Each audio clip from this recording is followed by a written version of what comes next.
It was a beautiful morning on the island of Sodor. Thomas the Tank Engine's blue paint sparkled in the sunshine as he puffed happily along his branch line with Annie and Clarabelle.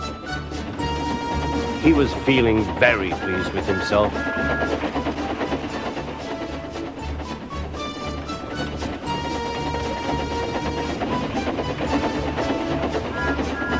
"Hello, Thomas," whistled Percy. "You look splendid."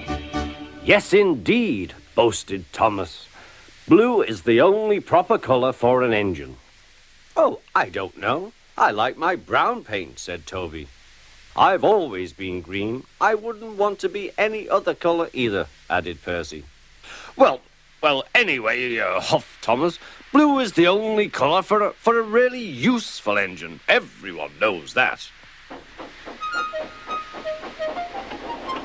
Percy said no more. He just grinned at Toby. Later, Thomas was resting when Percy arrived. A large hopper was loading his trucks full of coal. Thomas was still being cheeky. "Careful," he warned. "Watch out with those silly trucks." Go on, muttered the trucks. "And by the way," went on Thomas, "those buffers don't look very safe to me." The last load poured down. "Help! I'm choking!" cried Thomas. "Get me out!" Percy was worried, but he couldn't help laughing. Thomas's smart blue paint was covered in coal dust from smoke box to bunker. "Ha ha," chuckled Percy. "You don't look really useful now, Thomas. You look really disgraceful." "I'm not disgraceful," choked Thomas. "You did that on purpose. Get me out."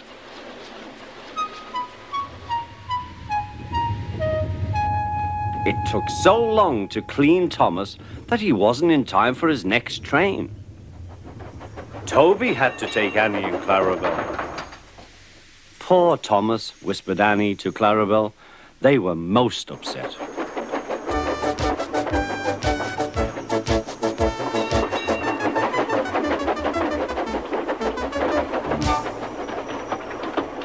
Thomas was grumpy in the shed that night.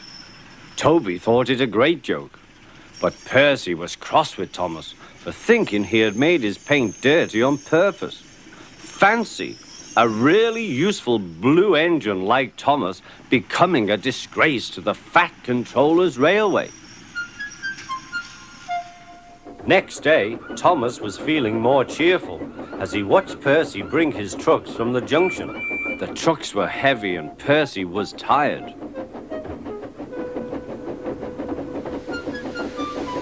"Have a drink," said his driver, "then you'll feel better." The water column stood at the end of the siding with the unsafe buffers. Suddenly, Percy found that he couldn't stop. The buffers didn't stop him either. "Oh!" wailed Percy. "Help!" The buffers were broken and Percy was wheel-deep in coal. It was time for Thomas to leave. He had seen everything. "Now Percy has learned his lesson too," he chuckled to himself.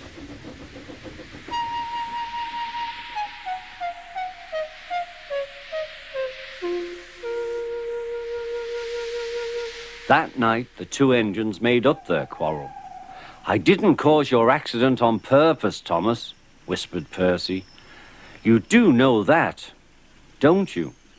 "Of course," replied Thomas, "and I'm sorry I was cheeky. Your green paint looks splendid again, too. In future, we'll both be more careful of coal."